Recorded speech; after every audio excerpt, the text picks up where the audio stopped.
वहाँ खाना मिलता है और वो खाना ड्राइवर को, कंडक्टर या उनके स्टाफ को फ्री में दिया जाता है।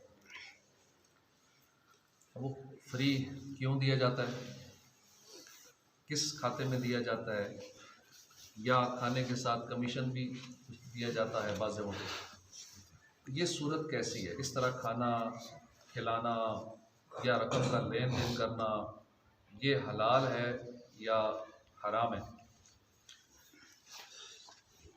इस सूरत मसूला में जो सूरत पूछी गई है, इसमें ड्राइवर का, कंडक्टर का या जो भी उस गाड़ी का स्टाफ है, उसका मुफ्त खाना खिलाना वगैरह, होटल वालों का खिलाना और इनका खाना, ये नाजायज़ और हराम है और जहन्नम में ले जाने वाले काम। लेकिन हमारे यहाँ ये रूटीन चल रहा है, क्योंकि ये रिश्वत है। होटल वाले इनको इसलिए मुफ्त खाना दे रहे हैं ताकि ये आइंदा बस वहीं खड़ी करें, क्योंकि पहले से डील हुई होती है, गाड़ी खड़ी करनी है तो तुम्हें ये मिलेगा। मशरूत है ना, जो चीज़ मशरूत हो जाए तो वहाँ ये रिश्वत की सूरत में हो जाएगी। गैर मशरूत तो वो तोहफ़ा होता है। अब तोहफ़ा इसलिए दिया जाता है कि उसका बंदा एवज़ नहीं मांग रहा होता, तोहफ़ा है, बस आपके लिए मुझे दे ना दे उसके बदले कुछ। लेकिन जहाँ शर्त लगा दी जाए कि ये इसलिए दे रहा हूँ क्योंकि मेरा ये काम करना है, अब वो तोहफ़ा ना रहा, वो रिश्वत हो गई, तो लोग तोहफे में और रिश्वत में फ़र्क नहीं कर पाते। होटल वाले को उनको इसलिए मुफ्त खाना दे रहे हैं ताकि ये आइंदा भी बस उधर ही रोकें। होटल वाले अपना काम निकलवाने के लिए ये खाना वगैरह देते हैं और यही रिश्वत है। फ़ुक़हा कराम फरमाते हैं रिश्वत और तोहफे में फ़र्क यह है कि रिश्वत इस शर्त पर दी जाती है कि जिसे रिश्वत दी गई वो देने वाले की मदद करेगा, जबकि तोहफे के साथ ऐसी कोई शर्त नहीं होती। सैयदना फ़ौबान रज़ी अल्लाह अन्हु से रिवायत है, रसूलुल्लाह सल्लल्लाहु अलैहि वसल्लम ने रिश्वत देने वाले, रिश्वत लेने वाले और इनके दरमियान मुआहदा करवाने वाले पर लानत फरमाई। अल्लाह पाक हमें हराम से बचाए।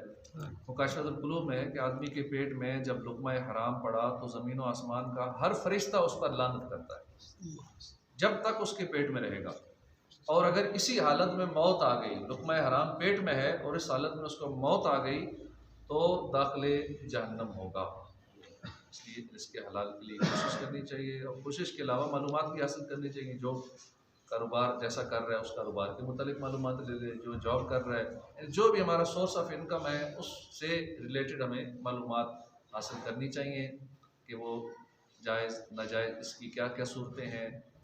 अहयाल उलूम की दूसरी जिल्द में एक बुज़ुर्ग का कौल लिखा है कि मुसलमान जब हलाल खाने का पहला लुक़मा खाता है उसके पहले के सारे गुनाह माफ़ कर दिए जाते हैं। हलाल खाने के इतने फ़ज़ाइल, एक लुक़मा खाते ही सारे गुनाह बख्श दिए जाते हैं। और हराम लुक़मे के उसके नुकसान भी सुन लिया हमने। और जो शख्स तलबे हलाल के लिए रुसवाई के मकाम पर जाता है उसके गुनाह दरख्त के पत्तों की तरह झड़ते हैं। अल्लाह पाक हमें इसके हलाल की तौफीक। ग़ीबत के हवाले से हमने काफ़ी मिसालें भी सुनी थी, काफ़ी बातें भी सुनी। कितने अंदाज में दिन भर लोग ग़ीबतें करते रहते हैं। अब मिसाल के तौर पे सवारी के हवाले से ग़ीबत की चंद एक मिसालें कि फ़लाँ की गाड़ी तो बेकार स्टार्ट है, उसकी कार या गधा गाड़ी है, उसकी गाड़ी की रफ्तार बड़ी कम है, उसकी गाड़ी का पुराना मॉडल है, छकड़ा है, पुरानी गाड़ी रंग करवा रखी है, उसकी गाड़ी तो मेरी सर दर्द है, चलती जल्दी कभी ख़राब हो जाती है, फट करती है, इस खटारे से तो बेहतर साइकिल ले लेता, उसकी गाड़ी का इंजन बहुत पुराना है, अब तो ये पेट्रोल पीती है, बगैर लाइसेंस की गाड़ी चलाता है, बहुत रफ ड्राइविंग करता है, इसको सही गाड़ी चलानी नहीं आती, वगैरह वगैरह। इस तरह की बहुत सारी बातें जो सवारी और सवार से मुतल्लिक़ ग़ीबतें दिन भर। इतने दिन हो गए मगर उसने अपनी गाड़ी का डेंट नहीं बनवाया, किसी की गाड़ी में डेंट पड़ा हुआ है। अब ये भी ग़ीबत है, ठीक है, बात उसने गाड़ी की है कि इसकी गाड़ी में डेंट है, लेकिन उसने ग़ीबत कर दी। अब ये बात उस गाड़ी वाले को जिसमें डेंट है, ठीक है, वाकई डेंट है, सच्ची बात है, लेकिन जब उसे पता लगेगा तो उसे अच्छा नहीं लगता ना। अपनी चीज़ की बुराई कोई भी सुनना पसंद नहीं करता, तारीफ़ सुनना पसंद करता है। तो किसी की गाड़ी में नुक्स जो है, नुक्स नहीं है तो फिर तो बात ही और है, फिर तो शायद वो बोहतान हो जाए, इल्ज़ाम तराशी हो जाए। जो सच बात है वही तो ग़ीबत है, सच बात है और अगले की बुराई के तौर पे उसको बयान किया जा रहा है। इसने अपने मनपसंद लोगों को ही नौकरियां दिलवाई वगैरह वगैरह। इस तरह की बहुत सारी बातें किसी से मुतल्लिक़ या उसकी गाड़ी से या उसके लिबास से मुतल्लिक़, इसका लिबास ठीक नहीं है, इसका लिबास गंदा है, तो बहुत सारी बातों की तरफ हमारी तवज्जो नहीं होती। दिन भर हम वो ग़ीबतें करते रहते हैं, गुनहगार होते रहते हैं। आजकल अच्छी सोबतें कामयाब है। कई अच्छे नज़र आने वाले भी बदकिस्मती से भलाई की बातें बताने की बजाय फजूल बातें सुनाने में मशगूल नज़र आते हैं।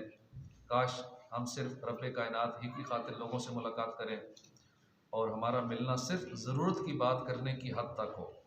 अल्लाह की रहमत बनकर दुनिया में तशरीफ़ लाने वाले, अपनी उम्मत के गम में आंसू बहाने वाले आका सल्लल्लाहु अलैहि वसल्लम का फरमान है, आदमी के इस्लाम की अच्छाई में यह है कि ला यानी चीज़ छोड़ दे। मौलाना मुफ्ती अमजद अली आज़मी रहमतुल्लाह अलैह ये हदीस पाक नकल करने के बाद फरमाते हैं, यानी जो चीज़ कार आमद ना हो उसमें ना पड़े, ज़ुबान और दिल को, दीगर अज़ा को बेकार बातों की तरफ मुतवज्जे ना करे। फजूल बातें करना गुनाह नहीं है, लेकिन उनसे बचना बेहतर है। इमाम गज़ाली फरमाते हैं कि बेफ़ायदा बातों में मसरूफ़ होना या फ़ायदेमंद गुफ्तगू में ज़रूरत से ज़्यादा अल्फाज मिला लेना हराम या गुनाह नहीं है, अलबत्ता इसे छोड़ना बहुत बेहतर है। गैर ज़रूरी बातें करते करते गुनाहों भरी बातों में जा पड़ने का कभी इम्कान रहता है, लिहाजा खामोशी ही में भलाई। हमारे माशरे में आजकल बिला हाजत ऐसे ऐसे सवालात भी किए जाते हैं कि सामने वाला शर्मिंदा हो जाता है। अगर जवाब में एहतियात से काम ना ले तो झूठ के गुनाह में पड़ जाता है। हमारा खाना कैसा लगा, फ़लाँ चीज़ मैंने बनाई कैसी लगी, यार आजकल दुआ दुआ नहीं करते मेरे लिए, अरे भाई क्या नाराज़ हो गए हो, लगता है आपको मज़ा नहीं आया। इस तरह की अजीब गरीब बातें, गाड़ी कितने में ली, कौन सा मॉडल है, आपके इलाके में मकान का क्या रेट है, प्लाटों का क्या रेट है, महंगाई बड़ी ज़्यादा हो गई है, मौसम फ़लाँ जगह पर कैसा है, बड़ी गर्मी है, बड़ी सर्दी है। ना सबको पता है सर्दी है, सर्दियों में सर्दी होती है, गर्मी थोड़ी होगी, लेकिन फिर भी फजूल जुमले बोल के, गर्मी है तो गर्मियों में कहते रहना सारा दिन बड़ी गर्मी है, जिससे मिलना बड़ी गर्मी, गर्मी है, गर्मियाँ जो है, सर्दियाँ हैं तो फिर सर्दी होगी। तो ये फजूल जुमले दिन भर ज़ुबान से हम निकालते रहते हैं। पता भी है फ़लाँ बंदा ये काम कर रहा है, फिर उसे पूछ रहे हैं, हाँ ये कर रहे हैं, कोई नज़र जो आ रहा है वो वही काम कर रहा है। तो इस तरह के फजूल जुमलों से बचना चाहिए। अपने नामा अमाल को बोल बोल के हम भरते जा रहे हैं, रोज़े क़यामत उसे पढ़ के सुनाना पड़ेगा, एक एक जुमले का हिसाब देना पड़ेगा, इसलिए वे खामोशी की तरह। अल्लाह पाक हमें फजूल बोलने से, ग़ीबतों से बचाए। आमीन। जज़ाकल्लाह।